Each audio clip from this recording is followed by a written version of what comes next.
All right, folks, good evening. Thanks for coming out tonight. Who's excited about another real estate meeting? It's always good to see you guys on a Wednesday evening in August when there's plenty of other things to do. But thanks for choosing to come out and meet people and get educated and get inspired and all of that good stuff. My name is Jake Byler. I've been a part of this group for a good number of years, and you hear me say this all the time, but I just have a really high value for getting around people like this, getting around people that want to grow, that want to learn. It could be in business, it could be just in life in general, personal development, all of those things. We talk about a very broad range of things here. Usually it's around some sort of real estate or business. Tonight barely fits that category, but we're going to have a lot of fun. Very excited and grateful to have Judge Jeff Conrad back in the room.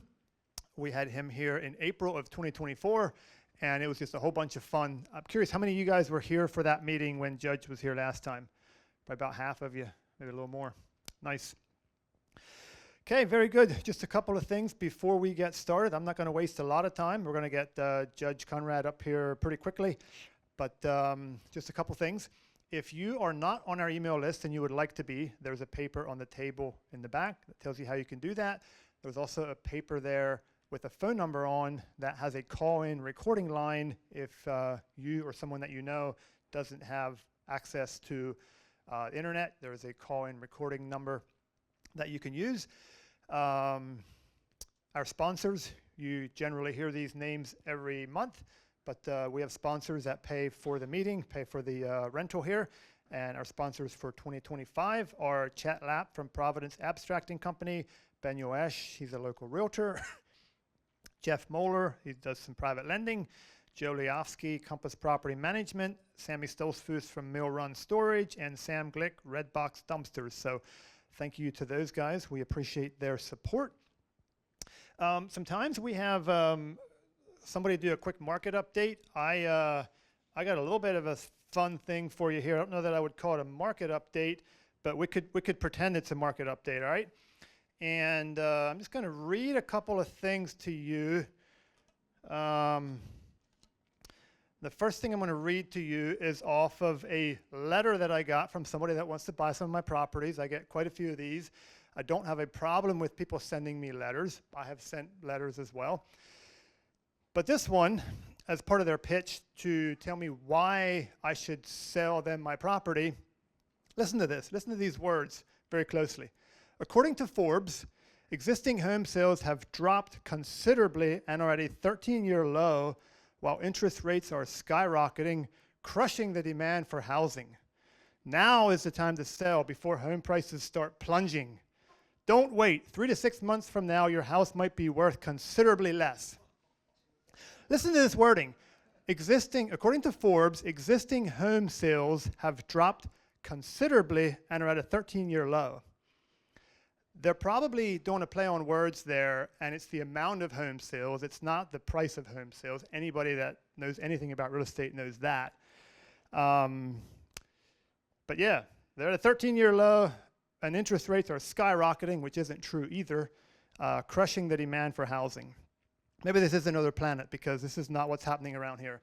But then I was like, I wonder what happens if I look up just some articles. And here's a couple other headlines and articles that I found that are all from very recent. One of them says the housing market is entering full panic mode. The U.S. housing market is teetering on the edge as the once faint cracks are now impossible to ignore. Listings are piling up, sales are stagnating, prices are declining. Builders are backing off entirely. Major metros like Austin and Denver are seeing inventory surges of over 50% from pre-pandemic levels, signaling buyers are retreating while sellers panic. Whoa. Another one, 2025 is on track to be one of the worst years for home sales in the past 30 years. It may even turn out to be the worst. I think that is also simply based on the amount of home sales, and it's just simply a misleading clickbait. Here's one that's a little better. Experts highlight that the housing market is healthier in 2025, marked by stable sales, rising inventory, and moderating price growth, signaling a more sustainable and balanced market. That sounds a little better. So why do I tell you all that? Kind of because it's funny and kind of because it's extreme. But there's a point I'd like to bring out, and you guys have probably heard me say this before. In a group like this, it is fun to follow predictions, follow trends, try to figure out what's going to happen with prices, with interest rate, with demand, all of that stuff.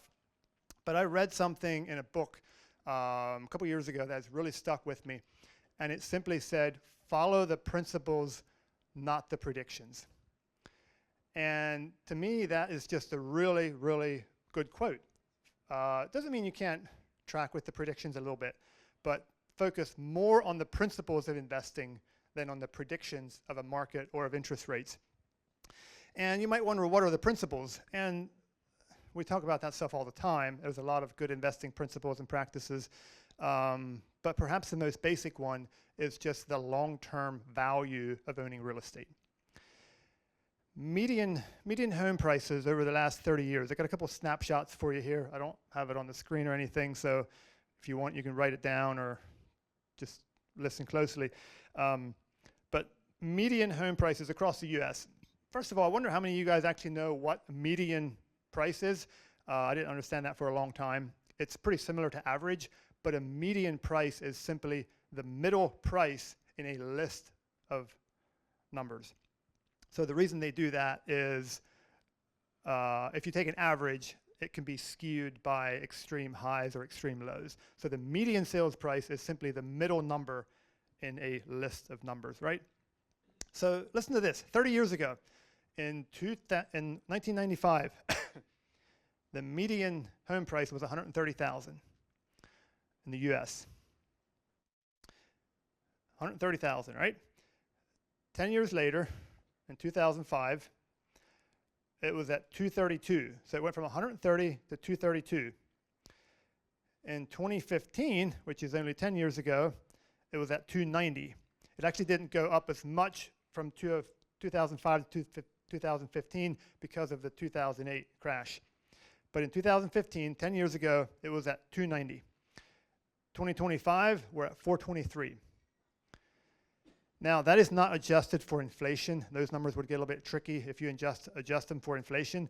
But you don't have to be real smart to see that the last 30 years, it would have been a good idea to own some real estate. So just wanted to put that out there for you. Follow the principles more than the predictions, all right? Okay, without wasting a whole lot more time, we're going to get Judge Conrad up here in a couple of minutes. I am just so grateful for someone like Judge Jeff Conrad that he's willing to take an evening out of his week to come and talk to us. I met Jeff through a mutual friend a couple of years ago and started hearing some of his stories from the courtroom and some of the experiences that he's had. And I was inspired, and I just really, really enjoyed hearing him talk about it. So I got this kind of wild idea one day when I was talking to Don Hoover, which is our mutual friend. I said, do you think there's any chance that Judge Conrad would come and speak to our real estate group? And he said, I don't know, let me call him. So anyway, that connection was made. He spoke at our meeting in April of 2024. And I thoroughly enjoyed the meeting and got a lot of good feedback. So I reached out to him a few months back to see if we could repeat the process, and he very graciously agreed to that. So I don't know where he's all going to go with his story tonight, but last time he shared a bit about starting his career as a United States Marine Corps officer, getting injured, and then taking a whole other course through life and business, which eventually led him to being a judge in the Lancaster County Court of Common Pleas, which is where he is today since 2018. Comes across all kinds of situations that he probably thinks are normal, but to us are like, how does this even work or whatever. I actually had a chance to sit in his courtroom a couple of months back, and pretty amazing experience. I would highly recommend it.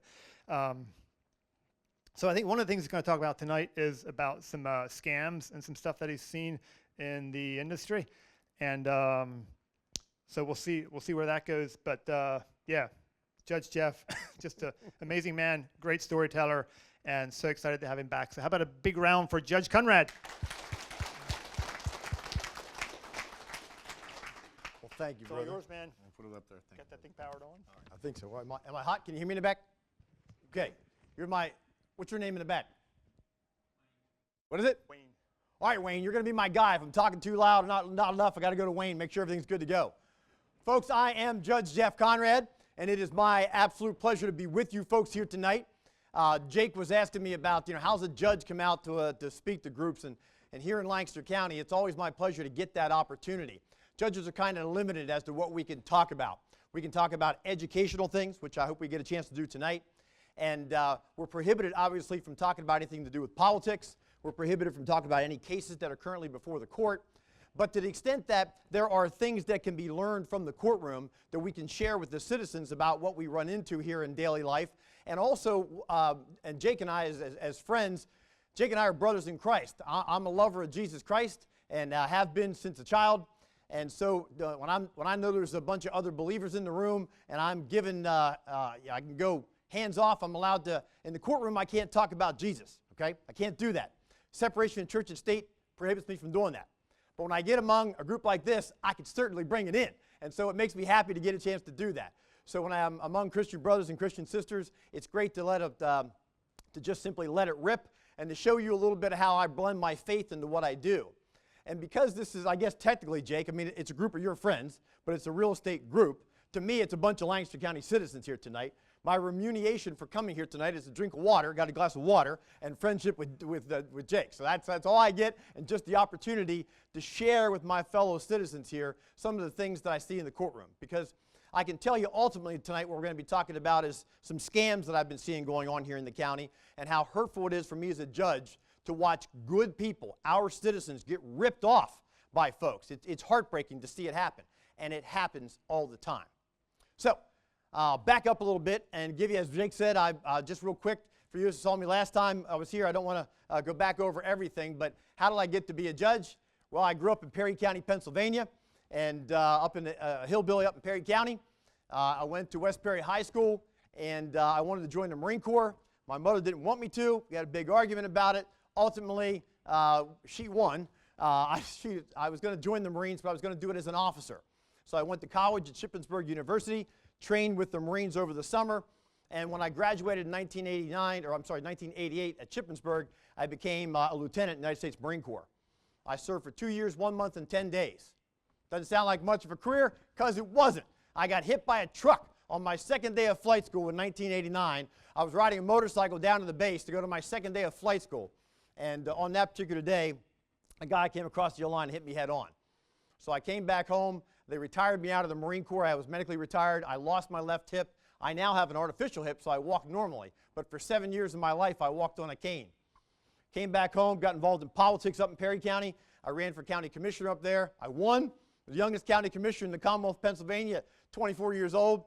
Did that for a couple of years, and then our county solicitor said, you got to go to law school. You have a brain. I was pretty sure I didn't have one up there, but he convinced me I did. Took the entrance exams. Passed all the entrance exams for law school, went to law school, and when I graduated and took the bar and became an attorney, I got an opportunity to come down here to Lancaster County to work in the DA's office. And that, for me, was a fantastic opportunity. I spent 7 years as a prosecutor here in Lancaster County, prosecuting everything from summary traffic citations to death penalty or to homicide cases. And then in 2007, I switched over to be a defense attorney, and I tried, again, everything from summary traffic cases to death penalty. So, all around the block in terms of being a lawyer, then the opportunity came up, and you wonderful folks decided to vote me in to be your next judge. So in 2017, I got elected to the Court of Common Pleas. And with that, I get a chance to serve you folks and to work in the Court of Common Pleas every single day and take care of all the cases that come in and out of there. Now, for the first couple years, I did family court, and I told some stories about family court last time, and a couple years ago, the president judge asked me if I'd switch over to do criminal court. So since I have a criminal background, I now head up, or I now work in the criminal division, and so I handle criminal trials and civil trials on a daily basis. And Jake and I were talking a little bit, it's lovely for me to get a chance to come in here and be among you men, and we have One lady? Are you all by yourself? Oh, two. Okay, we got a couple in here tonight. So to you ladies here tonight, welcome as well. To get a chance to come in among you fine people and chat. Most of my day is spent around attorneys and the defendants that come into the courtroom on a daily basis. So many times I will do guilty pleas in the morning, where I'll see 15 guilty pleas in the morning, which means 15 defendants, and then 15 in the afternoon. So we do guilty pleas like that on a daily basis. We also do what's called probation and parole violations, and so we do those on a daily basis. And so I see throughout my day a lot of folks that have done a lot of bad. And to the extent that those folks, in the wake of what they've done, have created victims along the way, those victims many times are, of course, citizens here of our community. And as much as my heart, I have a heart for these people that have done bad things, we want to try to get them back on track if we can. But I'm also always mindful of the people that they've hurt, that they've injured. And so to the extent that I can from time to time get an opportunity like this to share things that we see, to try to keep folks like you from falling into some of the same traps, I want to make sure we do exactly that. So let me give you a little bit of an overview of what the court system is all about. So here in Lancaster County, if you guys have had any interaction with the courts, many times it would be the local magisterial district justices. So if anybody's had a traffic ticket and you had to go to court, all right, I'm sure nobody did that, but if you did, you would have to go to court. And when you go to see your magisterial district judge, that's kind of the first line of our judiciary here in the Commonwealth of Pennsylvania. In Pennsylvania, we have 19 of those magisterial district judges all around the county.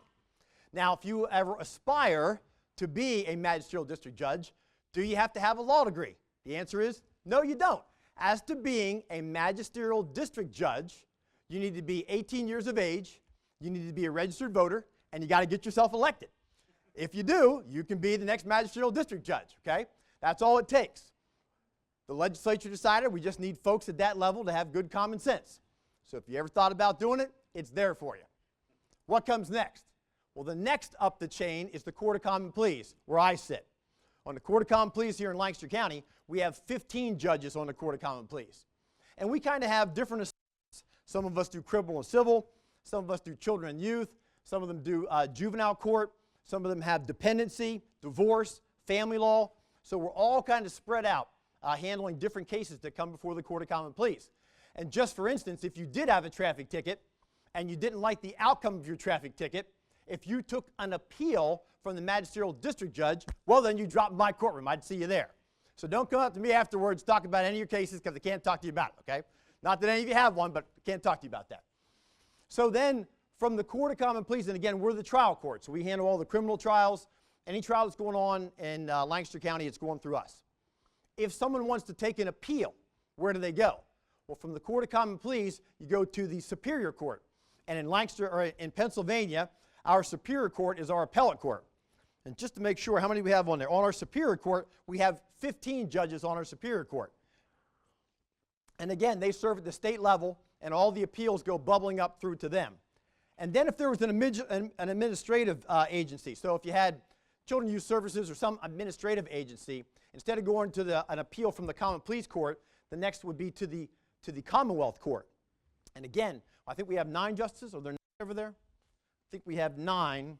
Yeah, 9 justices at the Pennsylvania Commonwealth Court. And then from both of those 2 courts, if you wanted to take an appeal, you take an appeal up to the Pennsylvania Supreme Court, where we have 7 justices that serve up there. Now again, the magisterial district justices, they don't have to have a law degree. But what's it take after that? Well, if you want to be a judge, you have to have an undergraduate degree, you have to have a law degree, and then you have to pass the bar. And then, of course, in Pennsylvania, you have to get yourself elected. So for me, on the Court of Common Pleas, it's a 10-year term. So I got elected back in 2017, began my service in 2018. I'll be up for what's called retention in 2027. So my 10 years will be up at that point. Nobody else is on the ballot with us at that time. It's just me presenting myself, and it'll be, hey, should you keep Judge Conrad or should you not? That's what it'll look like at that time. And that's the same for all of our judges on all the appellate courts, even the Supreme Court. So that gives you a little bit of an overview of this. A thing for you folks to know about is that at the magisterial district judge level, the traffic court level we were talking about, you know, that's an opportunity there. A lot of folks don't know. Obviously, maybe many of you do. Of course, if someone's not paying the rent, and they're not paying their landlord like they're supposed to, they can take the case to court. And if they happen to get a judgment, nowadays you can take that individual who there's a judgment against for not paying their rent, and now you can go to get an opportunity to attach their wages and make them pay the debt that they owed to the landlord. It's a good thing to know about, and a lot of folks don't know about that here in Pennsylvania. We just had a case like that recently. So anyhow, that gives you a little bit of an overview of what our court system looks like, and for me, that's the system that I work within. I guess one of the things I wanted to ask you folks about is this. What do you think, in your minds, what do you think it takes to be a good judge? What's it take to be a good judge? Give me a characteristic of a good judge. Ethics. You got to be ethical. Agreed. What else? What's that? Objectionable. Well, I may object to you. I have to handle objections. But you have to be objective. Yeah, very good. That's very good. What else? Honest. You betcha. Honest. Other characteristics. Discerning. I like that word. It's a very good word. These are characteristics that we would expect of people to be a judge. And so I always like to look to the Word, because we'd all agree. I mean, where's the source of knowledge, right? Source of knowledge is the Word. What's the Word have to say?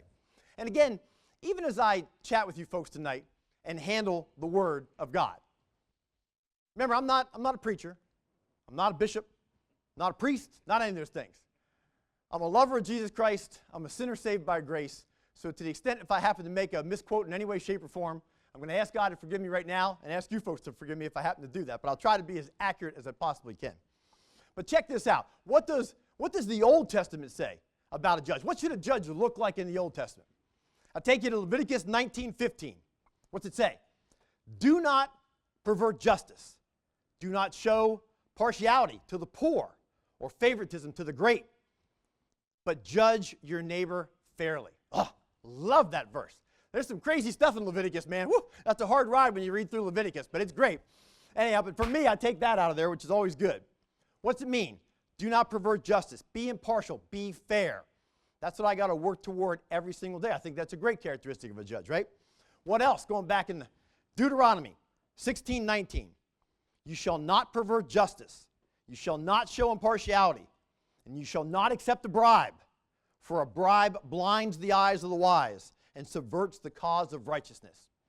Wonderful words. Love that. Again, what's it saying? Don't pervert justice.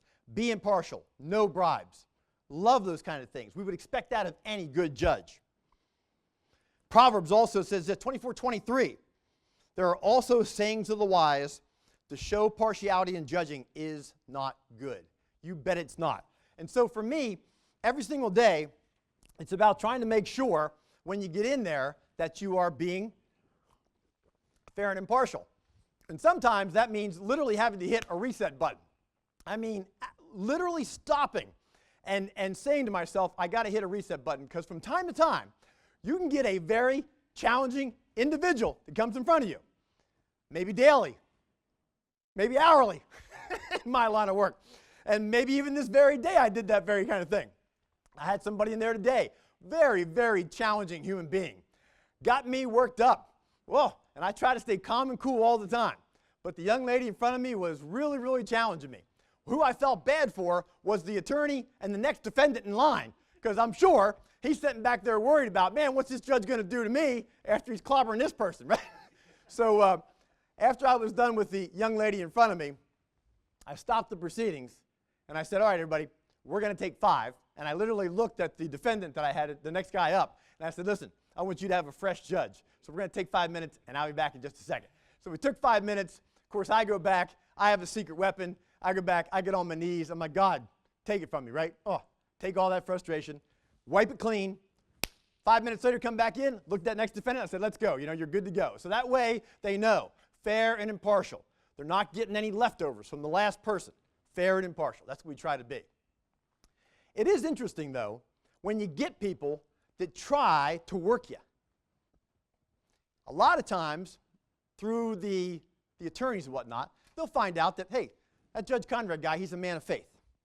Now, can people within the body of Christ use that to work folks? Oh, can they ever?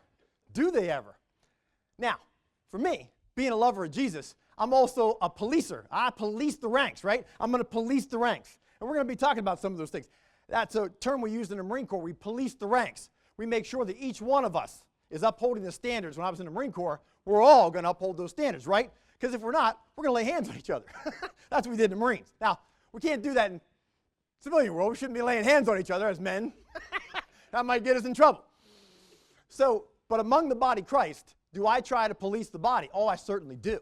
So when I get opportunities to be in front of men like you, many of you, I would hope, all of you, but many of you Christians, I like to make sure we police the ranks. Well, here's what this guy tried to do to me. We were having a custody case, and as we're having the custody case, this fellow fighting with his ex-wife, of course, they're fighting over who should have custody of the child, okay?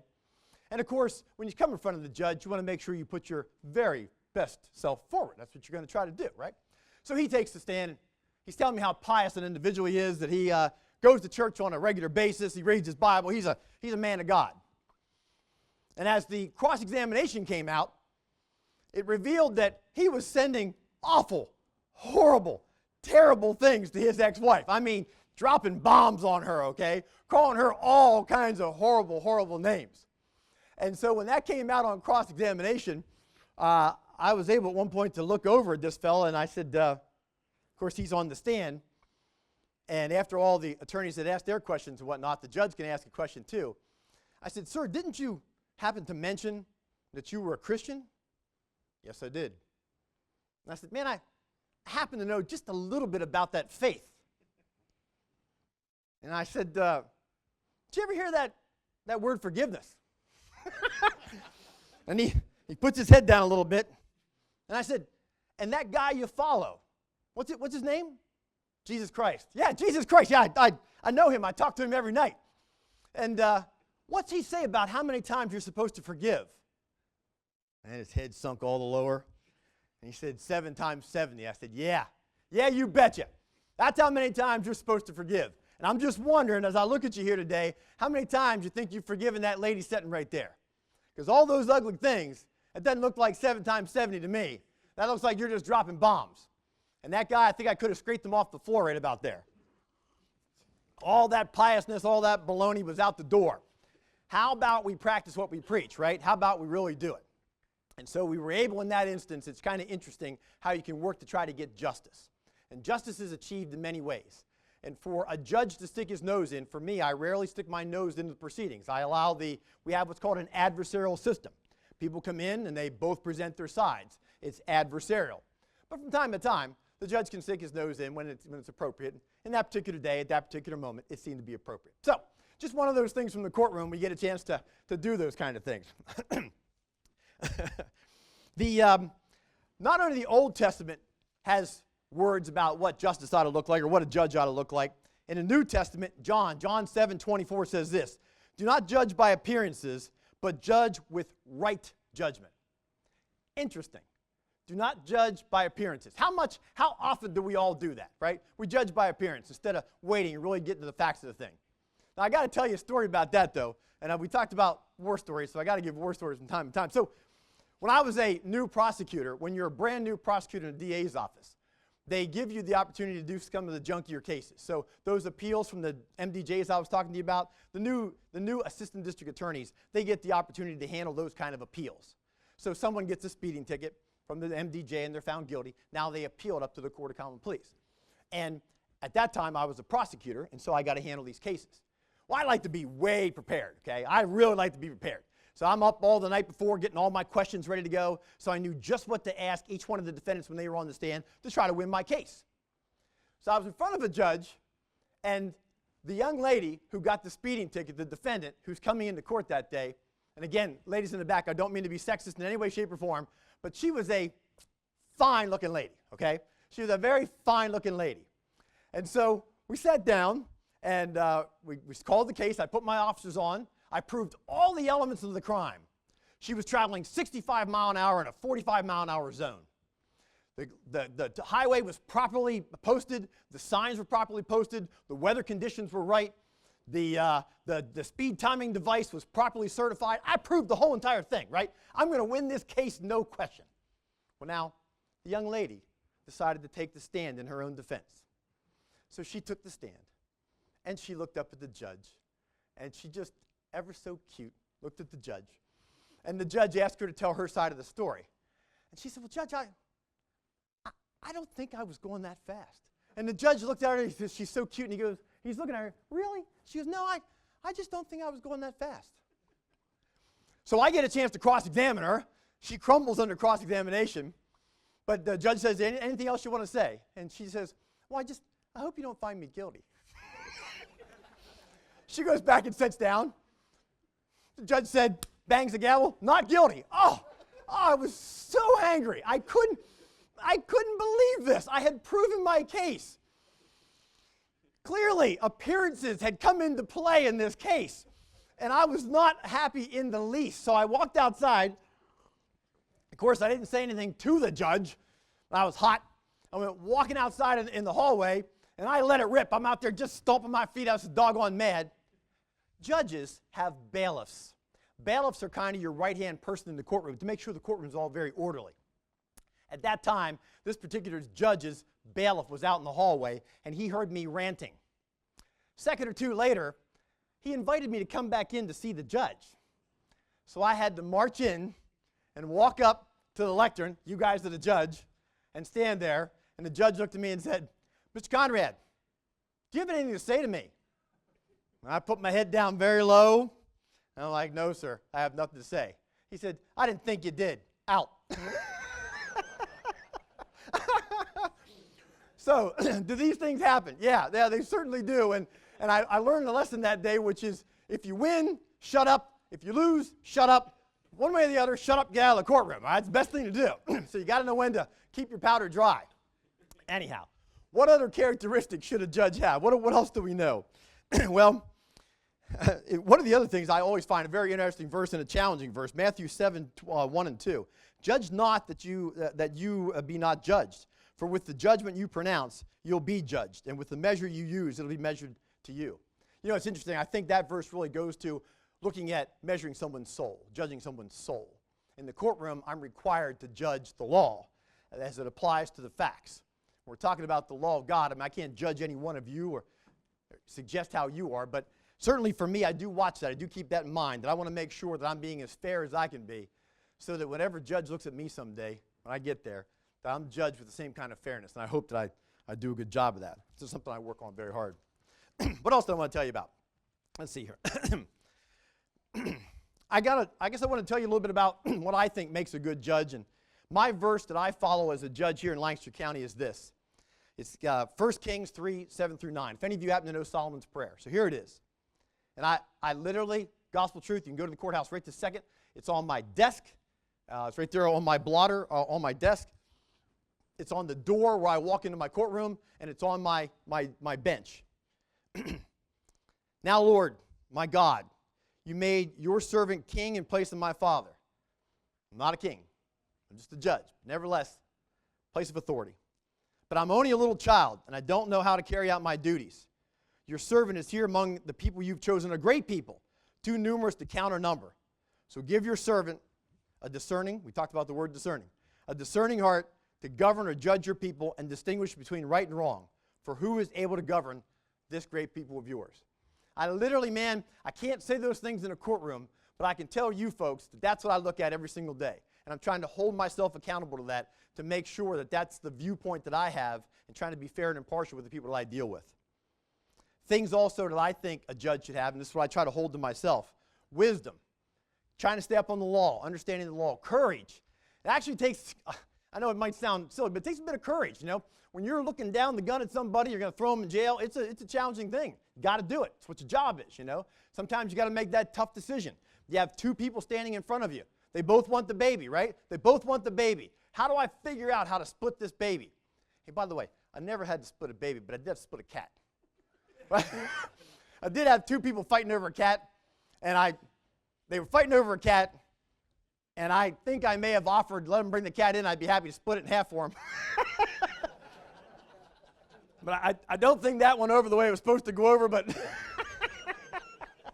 anyhow, I didn't split the cat, just for the record, Keith. And what else I think is this, is that you have to have mercy, you have to have patience. That's another thing that you really have to have. You have to have humility. Even yesterday, as I was handling something in the courtroom, sometimes you have to make a call. You know, if you're put in a position of leadership, you got to make a call, right? Each one of us, your businesses, everything, got to make a call. I'm always begging God, give me the right call. Help me to make the right call. And sometimes you got to make them quick, and you guys know that. In your businesses, what you do, you might have to do that. And the thing is you know, sometimes you don't know. I had a group in there yesterday in drug court, and I had to make a tough call. And after all the participants left, at that point, I brought the whole drug court team that we have up to talk with them. And I said, hey, I'm the judge. We know that. But I'm humbling myself to say this. Let me know what you just saw me do. How did that play in the courtroom? How did that play with the other participants in the drug court? Was it the proper way to handle that?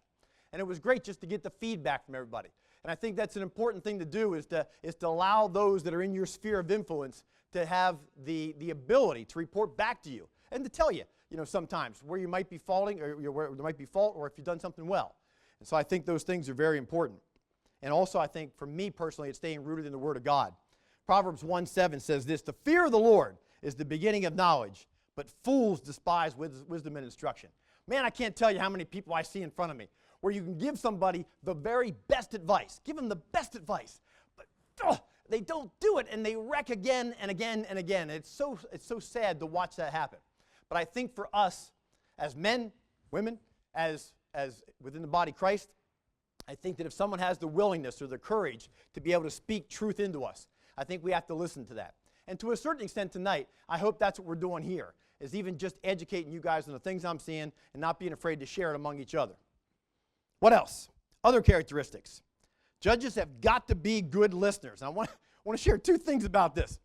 So there's two verses that come to mind on this particular story for me, and I wanted to share this because my heart went there when I was dealing with this case. So being a good listener. Proverbs 18:13 says this, to answer before listening, that is a folly and a shame. A lot of people do that. We open our big mouths before we even start to listen. Men with your wives, listen. Ladies, you're firm in that? I'd hear an amen out there. But listen, it's important. And what's the other one here? Is Proverbs 18:17. In a lawsuit, the first to speak seems right until someone comes forward and cross-examines. Man, I love verses like that. You think about how long ago those things were written, and they still apply August 6th, 2025 in courtrooms today. I think that's amazing that those words are still applicable. And let me tell you an example of how those words are applicable. I had, again, these stories are gospel truth, okay? Right here in your own county. That's why it's important for you folks to know about this. We had a domestic relations situation. And in domestic relations, participants, of course, we're arguing in domestic relations cases over child support. How much child support should somebody pay? Either the wife having to pay or the husband having to pay. That's what child support fights are all about. And so everybody's talking about their income. Statistically, a lot of the cases that we see are the man, okay, because a lot of times you get the male breadwinner, and we're trying to argue as to how much money he's making and how much support he has to pay for the welfare of the children. In Pennsylvania, if you're assigned a number, so whatever your salary was, if you were assigned an amount that you have to pay every month, you have to continue to pay that amount every month until something changes. So, let's say that there's a layoff at the company you work for, and if there is, and through no fault of your own, you were laid off. Well, now you have zero income. You can come back to the court and ask for that number that you're supposed to pay every month to be reduced down, okay? However, if you've been assigned a number and the job you have, certain, whatever amount of money you're making, let's say you're making $100,000 a year, and you decide on your own you're going to quit that job and go get another job that pays $80,000 a year. Nay, nay. You can do that, but you're still going to be held to the $100,000 that you were assessed because you're the one that changed things, okay? That's how the game is played. I'm just telling you. You might like it, you might dislike it. Again, I'm casting no opinion on that, just that's what the law is. So the night before, I'm getting ready for my cases that I'm going to hear, and I had seen that the defendant that's coming in front of me the next day had a job, and he quit the job. So before I even listen to a thing.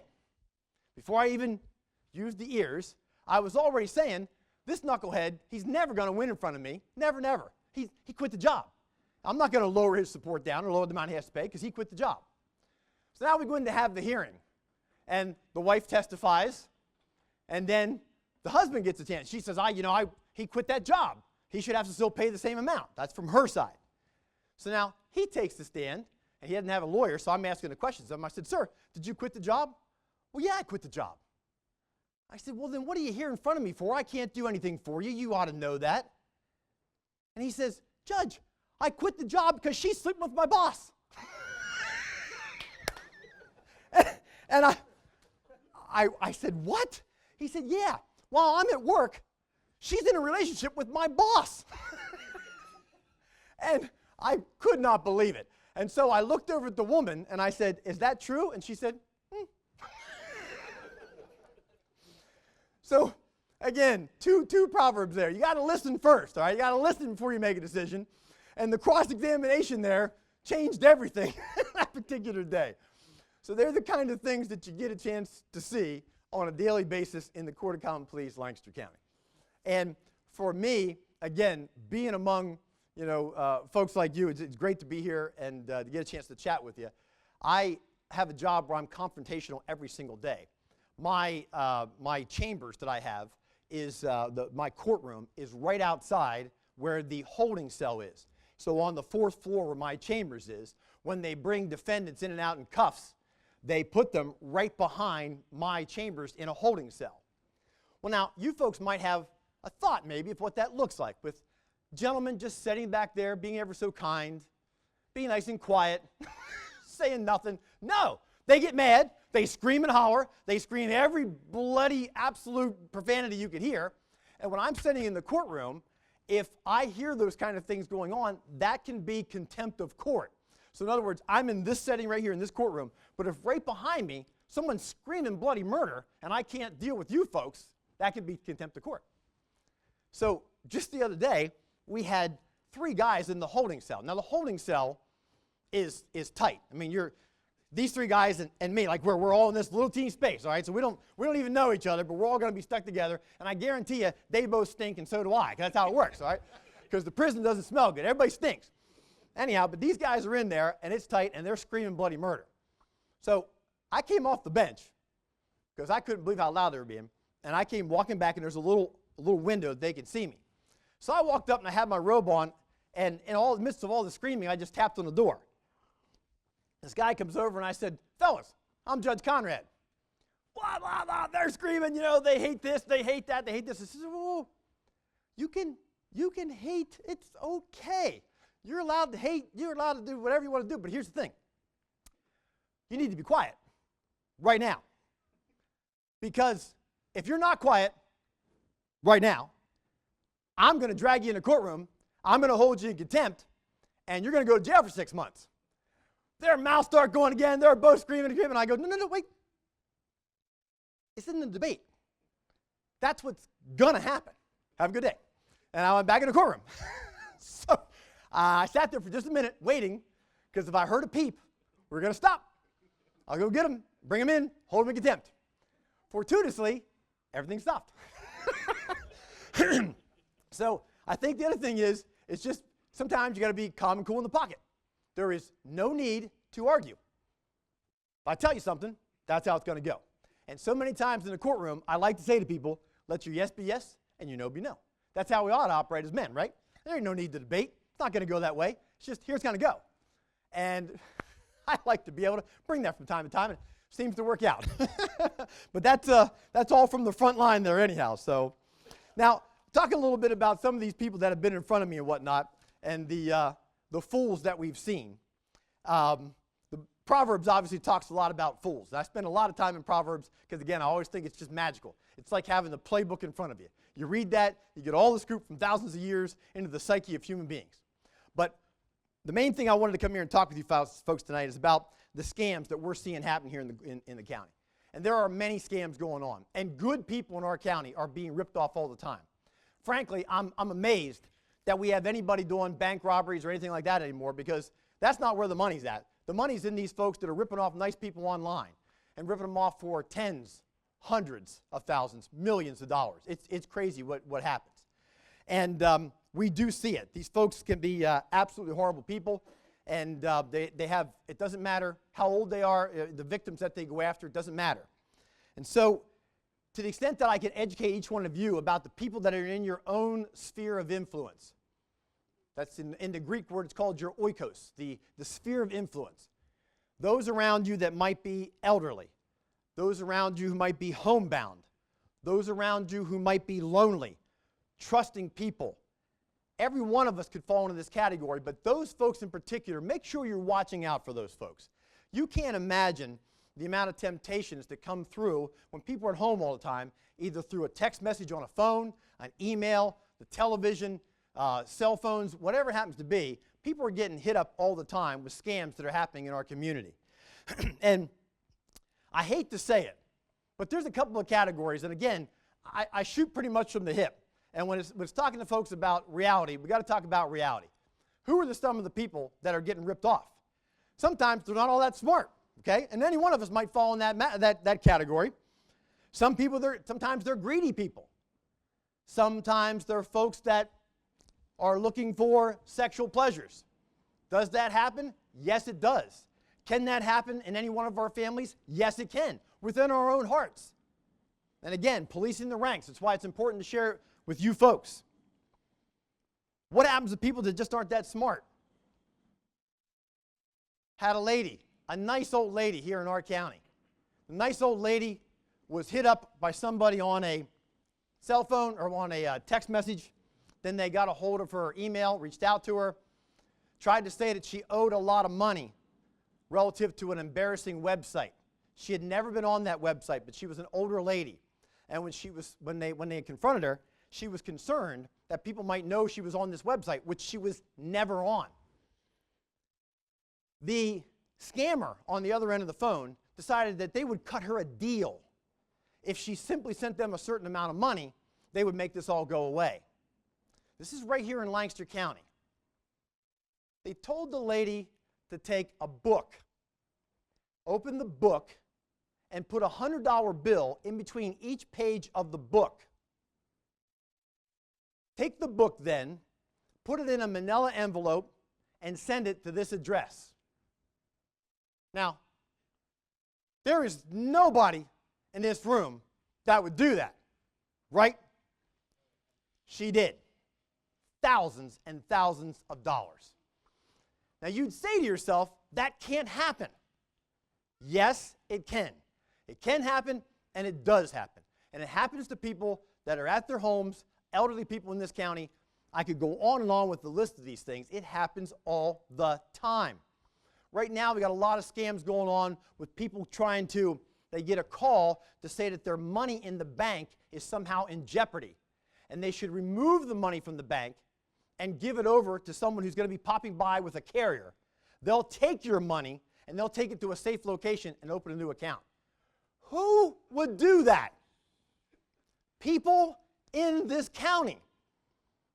Again, it's something that you can't believe, and again, I don't mean to be in any way disrespectful to people that are getting older, but we're seeing it a lot in the older population. People just don't understand the internet. They think that just because someone has sent you something on a text or on an email, that somehow or another that's legitimate. And I would argue to you that being on that internet is kind of like being in Allison Hill up in Harrisburg, okay? That's what it's like every day. It's a bad street to be on. Everybody thinks it's a nice street. No, it's not a nice street. There are people out there ready to rip you off. So being able to talk with your parents, your elderly in-laws and things about how important it is, if they get something like that, to talk about it, to communicate with you, to share it with you, so you can vet it to find out if it's something they should be doing. So that's one of the things we see. The other one that we see a lot of is the romance situations. I cannot tell you how many people are burned over romance situations. Let's give you one that's downright ugly. A couple years back we had one where a guy gets online. He's not happy with his wife anymore, so now he's stupidly going out there on the internet. He's stupidly trying to find somebody for affection. So he meets someone online, And she says, hey, why don't we meet at the Turkey Hill? And why don't we meet at 11:30 at night? You be in your car, I'll be in my car. Why come pulling in, I'll flash my lights at you, you flash your lights back at me, and then you follow me. Okay, he says. So he goes to the Turkey Hill. Almost 12 o'clock, someone comes pulling in, flicks the lights. Ready. He flicks his lights. Game on. Romance is about to happen. She starts driving, he starts following. She takes him to estate game lands. She gets out, he gets out. What a romantic tryst, right? Cheating on his wife. Now they're going to go for a walk. So they go for a walk down the road, down in the state park. A couple minutes later, they turn around to come walking back. Only as they're walking back, there's two men walking toward them. Where'd they come from? Well, Loverboy never looked in the back seat of the car. There were two men in the back seat of the car. And now they throw him to the ground, beat the living tar out of him, take his wallet, all his money. That's what he got for his little romance crime. Now he had to go back home to his wife and tell him why he was all beat up. Talk about an embarrassing situation. I cannot imagine falling into that. But people in this county, believe it or not, Christian men, quote unquote, fall into that stuff in this county. It's crazy. What else happens? Again, speaking to both men and women, and we're talking about lonely hearts. You can't imagine how much crime right now is going on in lonely hearts. You have somebody who's lonely. They get online to try to find companionship. While they're talking with the person, they get this online relationship. And at some point during the relationship, the person on the other end says, I have a need. Can you send me some money? One lady was talking to a man that she had met, ostensibly a man, over in what's the Arab Emirates, what's it called? Yeah, UAE. Okay, there we go. I'm trying to spit that out. Sorry. So he's over there. He wrecked his truck. And the only way he can get back to the United States is to get his truck fixed over there so he can get it back over to customs and ship it back. Can you send me money? Yeah, $33,000. Did it happen? Yes. Are we ever going to see the money again? No. It's those kind of things that are happening all the time. A man, you might have seen about it in Harrisburg up there, a fellow in Harrisburg. Lonely heart, got on there, and this beautiful Brazilian woman, he's not all that. She's beautiful. That would never work anyhow. But anyhow, all that to say, she needs money. Please send money. He started sending money. $150,000 he sent to her. Why? It happens.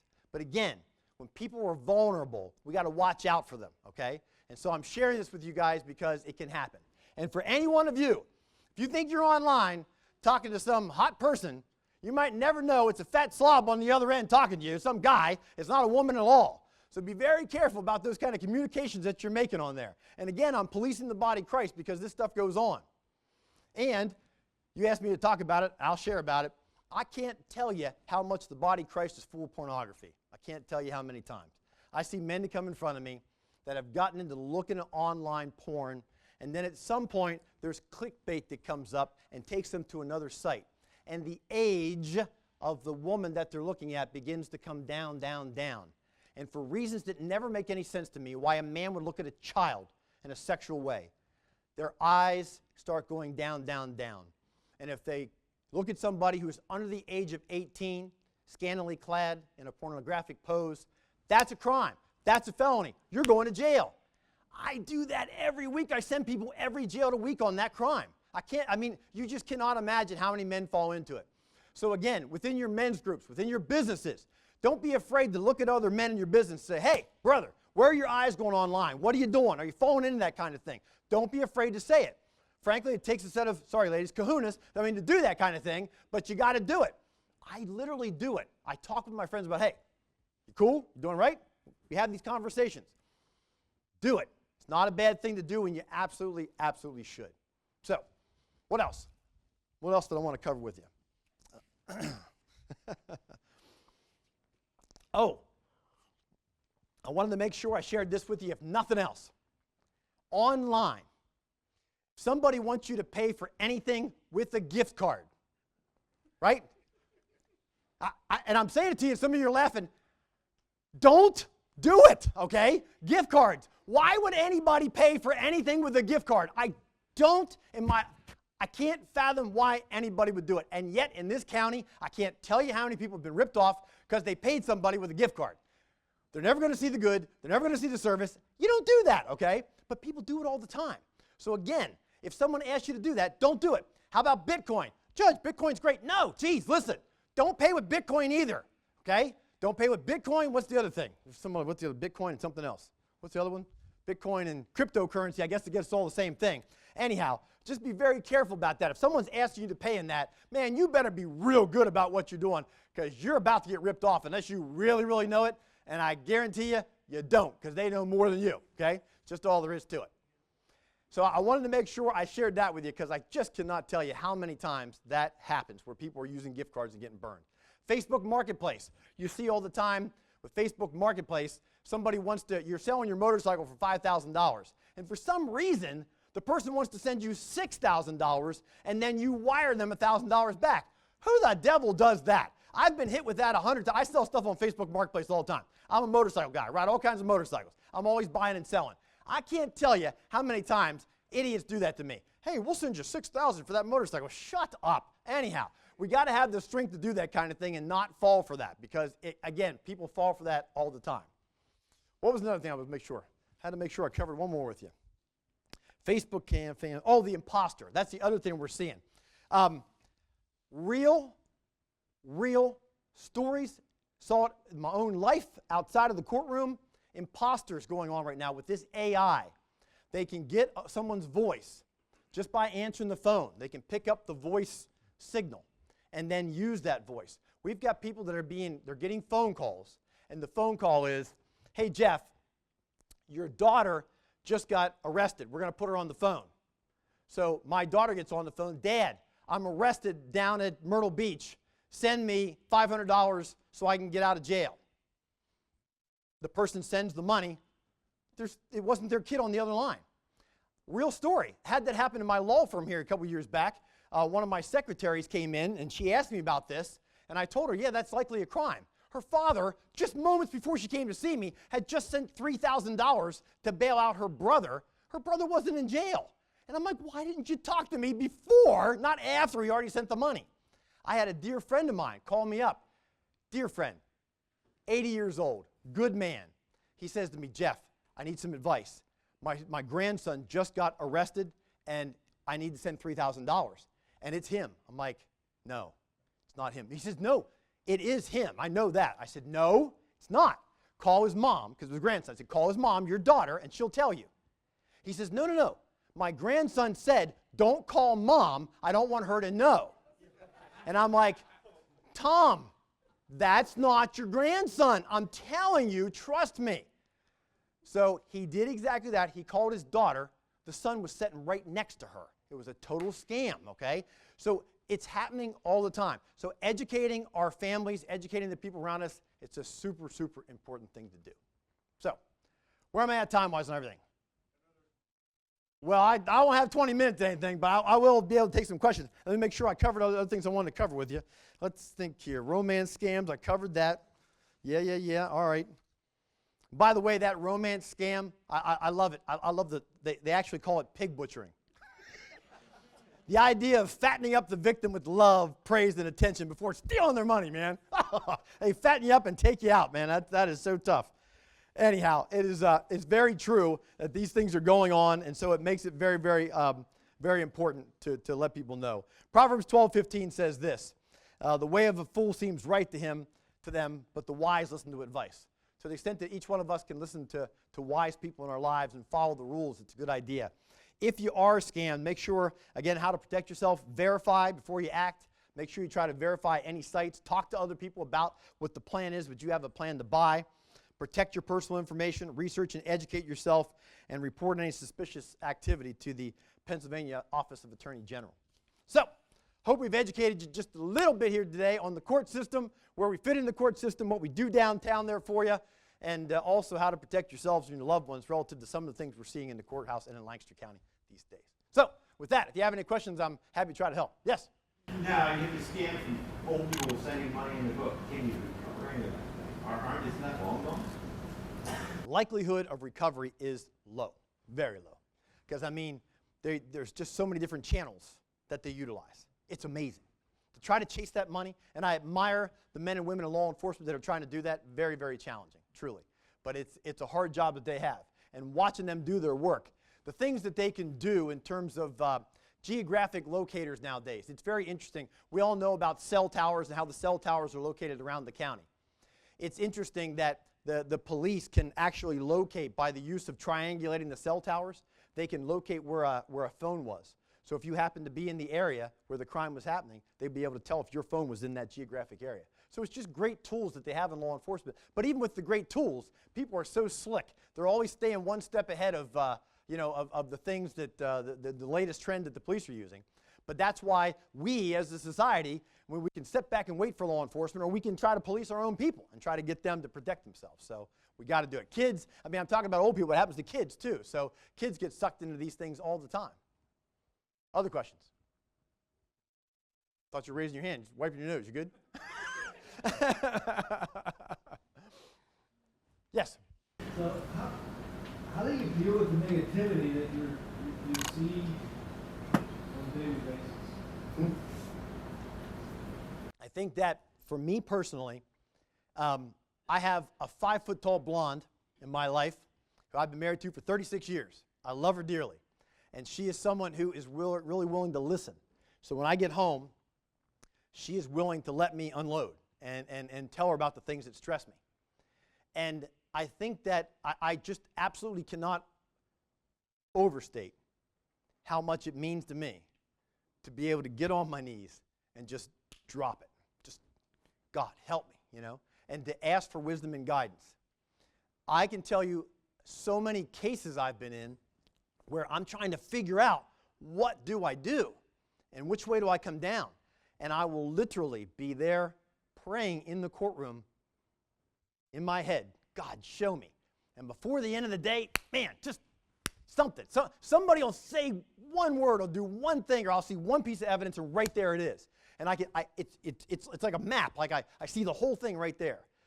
So asking for that kind of wisdom is so important. And in your lives with your kids, asking God to come in there and show you the way. It's there. We just got to ask. Got to be willing to ask. And I don't mind throwing it down.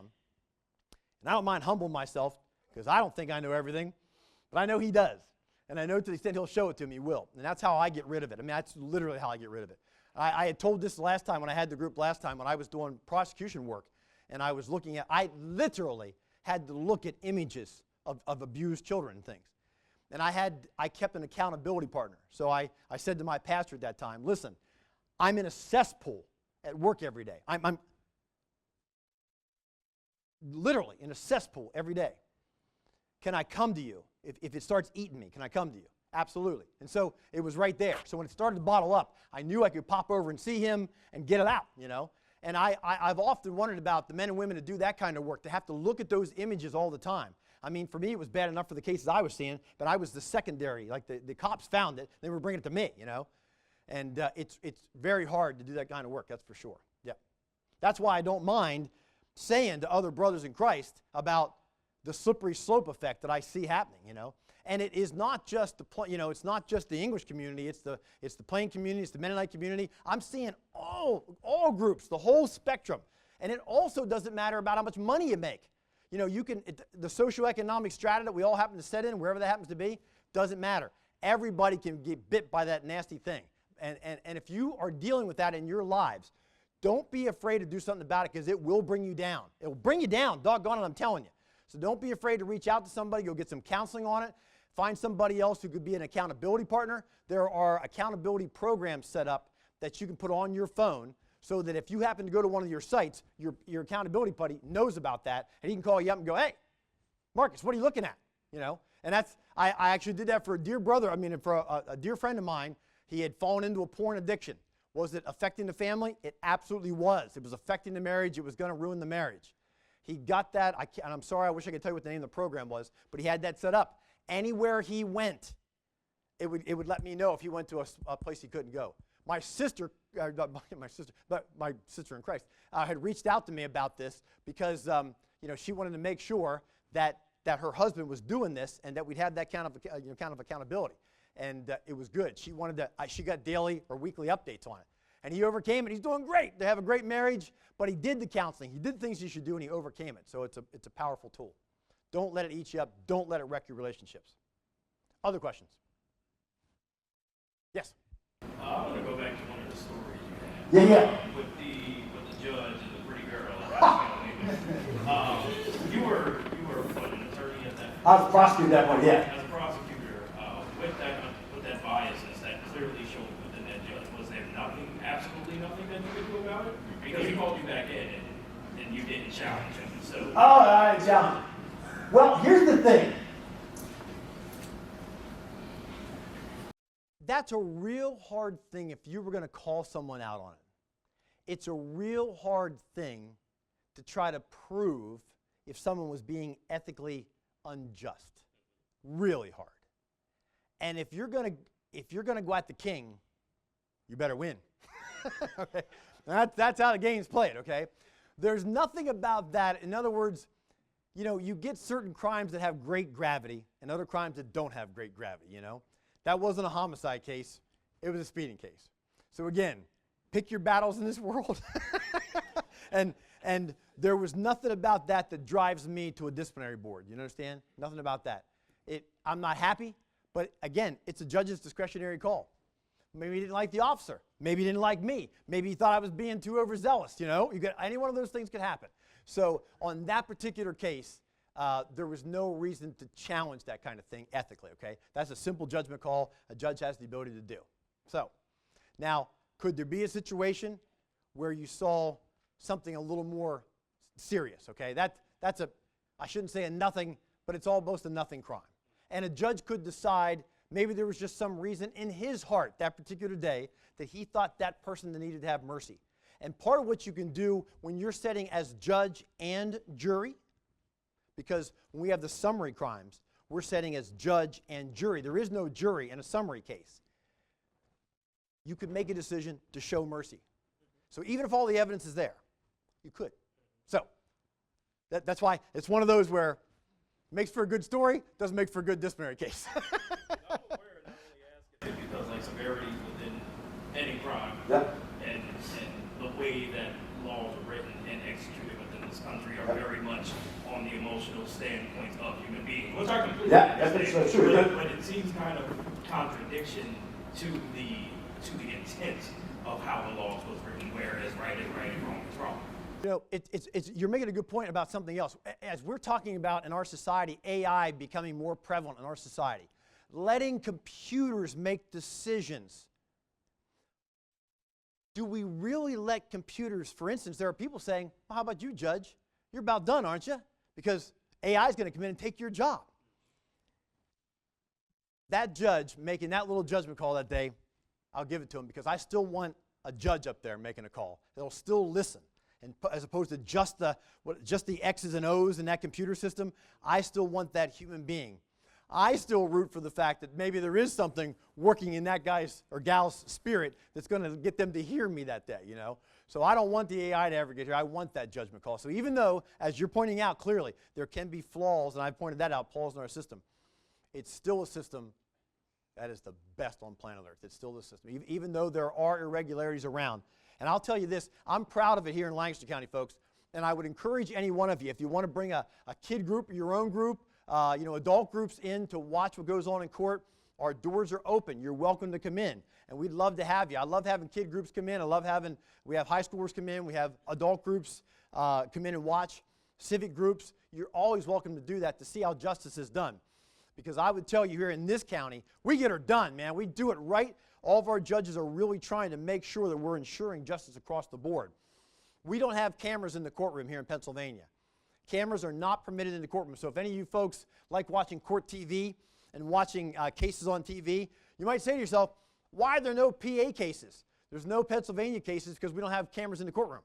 So you'll never see it live action. You have to go to California or some of these other jurisdictions where there's cameras in the courtroom. But people are allowed to come in and watch with their own eyes.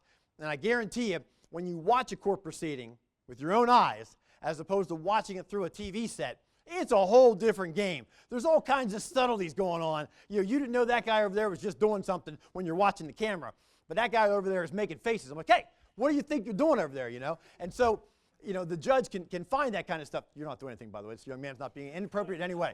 But in the courtroom, I can be watching for those kind of things and stopping that. You don't see that on the TV. It's interesting. So I always tell people, don't believe everything you read in the newspaper. Come in and actually watch these things. You bet. Yes? Is there a schedule online that we can sort of see or pick the cases that we would want to sit in? And are the cases assigned to different, how are the cases assigned to the judges?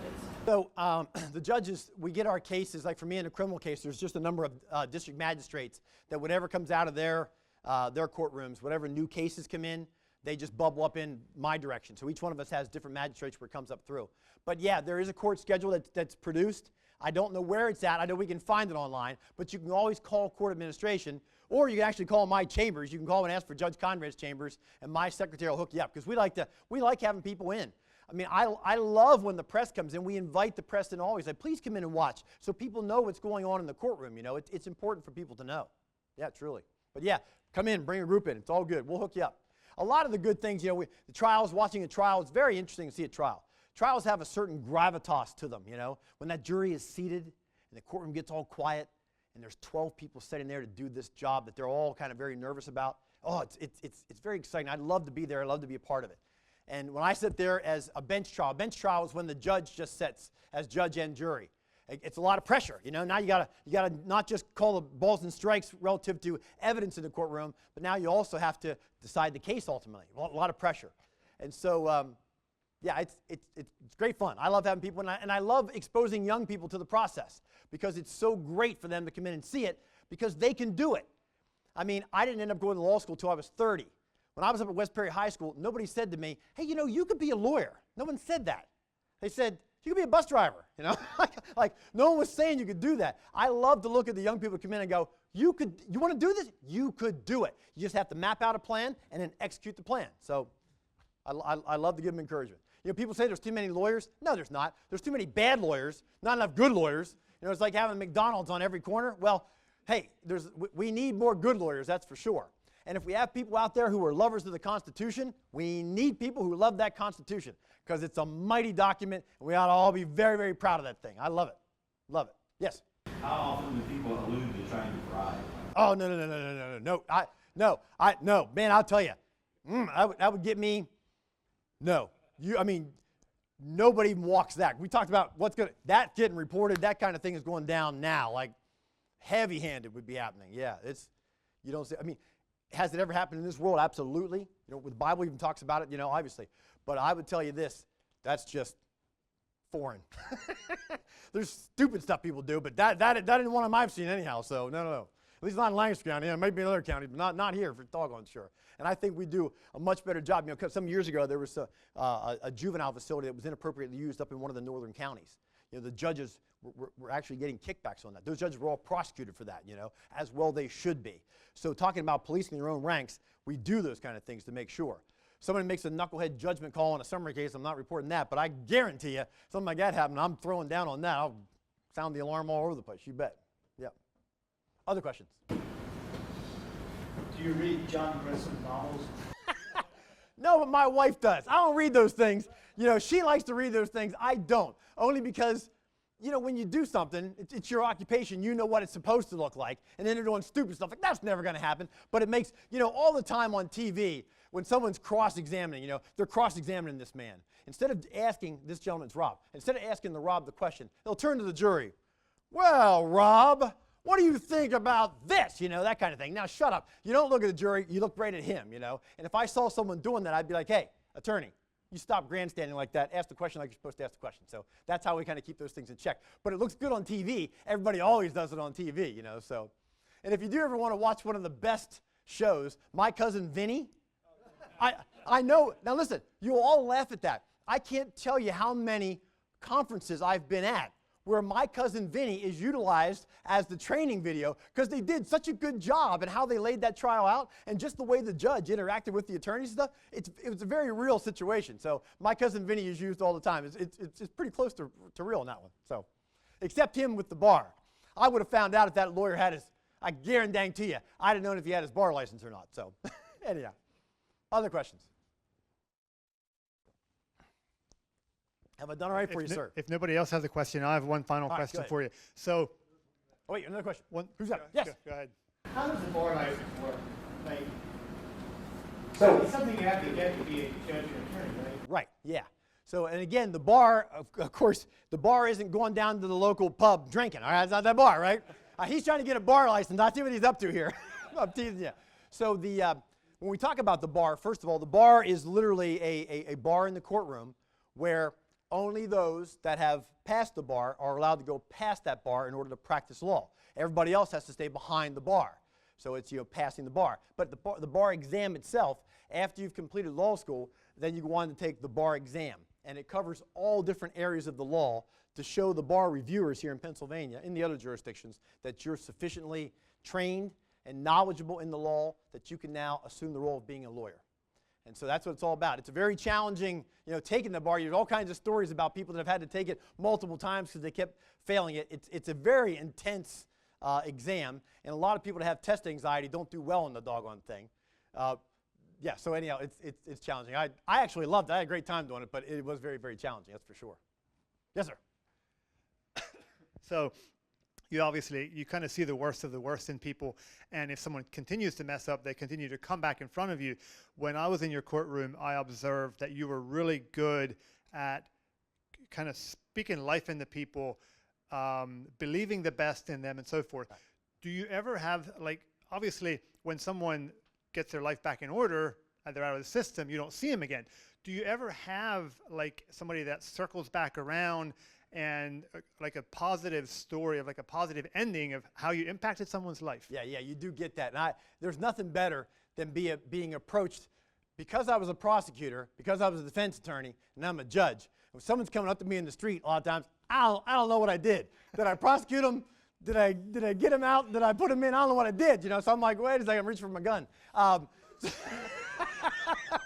So I'm always trying to find out who I'm about to deal with here, But I love it when someone comes up and says, hey, you did this. You prosecuted a case I was a victim in, thank you for that. Or as a defense attorney, you helped me out at a very difficult time. Or now as a judge, hey, thanks for listening to me. And I get that a lot. It's a cool thing. Mm-hmm. I am not allowed on the bench to preach the word. Okay, I can't do that. It's in my heart. I think it. I wish it. I pray it. I can't speak it, but I can speak truth. And truth is real. And sometimes it's hard to deliver truth, but you have to deliver truth to people to get them to wake up sometimes. And also truth to give somebody encouragement. You got people in front of me, and they've said to me, no one has ever said that to me. That's the kind of thing that right there in the courtroom, I'm like, look, you can do this. I can see it in you. If you look in the mirror, you could see it too. So if I can see it, just look harder. Here's what you do, and then we'll map out a plan. Now go execute that. And when someone does, man, it's great when they come back and say they did it. And that's for me, that's the biggest attaboy for me. I love that. So that's a cool thing. And I love to see it happen, and it does. Now the person that's mad at you, that's a whole different story, but I had a guy come through the other day. I was sitting in the alley right behind the courthouse there eating my lunch, and this guy comes up and just plops himself down. I'm like, oh man, who's this? And he starts talking to me. I won't say anything more other than one of the deputies happened to be walking up through, and he was wondering if I needed assistance. I didn't. Everything was okay. But I said to the guy, I talked to him for a little bit, and I said, well, listen, I got to get back up to the courthouse. He says, no, you don't. Now I thought I was in trouble at that point, Anyhow, he goes, I need to pray for you. Oh, okay. So he was a big dude. I'm like, okay, pray. So he prayed for me. I'm like, yeah, that's good. So anyhow, everything was cool. See, but you just never know who you're going to meet. But I enjoy doing it. I like to interact with people. I love people. And I want to see them change their lives. I want to see them recover from addiction. I love being in drug court now. I'll be taking over the drug court later on this year, where we help people that are addicted and try to get them the help that they need so they don't go back out and recidivate. It's very, very important to us. And so I love being a part of that and trying to speak truth into them. What is kind of cool, though, is that when people bring up their spirituality if they do. I didn't do it. You started it. If you started it, well, now we can talk about it. So I do look for those opportunities. So if someone happens to come in front of me and does have a cross dangling in front of their neck, well, sir, what's around your neck? It's a cross. Oh, what's that for? I play totally stupid. What's that for? I'm a Christian. Are you? And then I get a chance to talk to them about it. So again, if they bring it up, well, we can engage in it. I just can't preach it, nor would I. So that's how it goes. Yes? You mentioned that the lawyers know all the judges' backgrounds and what to play on. Yeah. Is that played pretty much? So we try very hard to keep judge shopping down in our system because it's called judge shopping. So if you know one judge is a lenient sentencer and another judge is a more harsh sentencer, an attorney could try to play to get in front of the right judge. That's a certain amount of gamesmanship in the system. It really is. Should you go to court on your own or should you get an attorney? Get an attorney because they know these things, all right? So it's part of the game. We do have sentencing guidelines that all judges across the Commonwealth follow. But even still, within that sentencing guideline, there's discretion. There is that discretion built in there. So, whether the guidelines are 3 to 6 months, well, if you know the guy that always hands out 3, you want to get over there. You don't want to get in front of the guy that's always handing out 6. So if you're real sensitive to the system, you can try to pick those things up. But generally speaking, it's, we try to flatten that out as much as possible. But yes, there is that attempt. We try to cut that out of the system as much as we can. I have more of a comment than a question. I was just thinking about with the legal system, when you're recommending, you're saying that it's the best system that's ever been created because it has the checks and balances. But if you know how to navigate them all well, the checks and the balances are what you can and cannot do, where you stop or you don't stop. I've been recently dealing with a pretty sophisticated case. I can't necessarily get into it on a detail level, but it really needs a law. And it was the attorney knew the judge, and they were playing the autistic girl, and they played her really well, and they wouldn't let me defend this woman, and it happened in my life. These are things where we always tell people, if you're in the legal system, get an attorney to help you out. Get somebody who understands the system, because it's just like if I break my Bronco tonight and it's part of the electrical system, I can change a plug, but I'm not getting into that electrical system. I'm going to go to somebody who knows how to do it. Otherwise, I'm going to screw it up. And I tell people, if you're ever going to hire somebody, getting a lawyer. If you're in crosshairs, go get a lawyer. It's a good idea. The ethical lawyers, those are rare for some of the. We have tremendous, our pool of attorneys, we have some very, very good attorneys. And all you have to do is do a little networking to find out where they are. You'll find them. We have good people. And I tell folks, you don't need to travel far to get a good, they're good lawyers here. You just have to do a little asking. So don't be afraid to do that. You bet. And it's okay, by the way. And can a Christian get a lawyer? How about that? I'm going to go deep. Let me think. Zenas. I think Paul says, get the money bag in Zenas or something. Zenas, the lawyer, is asked to come along. So did even the apostles go to get them? Yeah, man, they're smart enough. Go get them, So go get the lawyer. Help them. We're going to figure this thing out. So yeah, I think it was Zenas, because I was going to get Zenas from my license plate one time. So anyhow, yeah. All right, how about Instead, I had acquittal. When I was a defense attorney, I had acquittal on my license plate. I got stopped in traffic so many times. Like, hey, are you a lawyer? Yes, I am. Here's my card. How about a big hand for Judge Jeff? Thank you.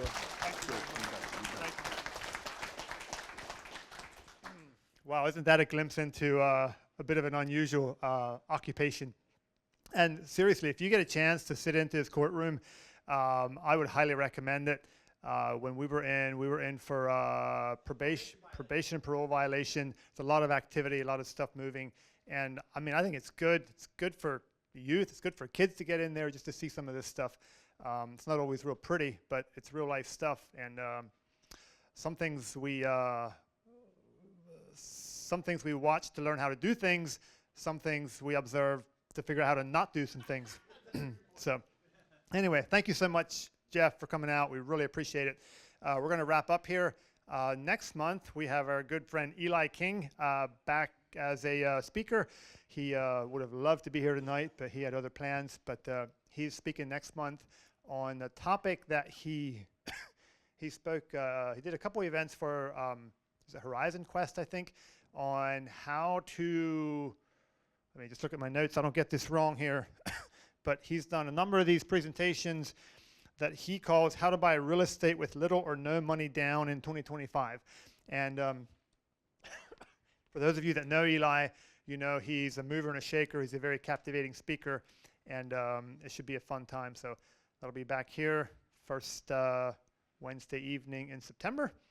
And that'll do it for tonight. As we wrap up, how about just one more hand of appreciation for Judge Jeff?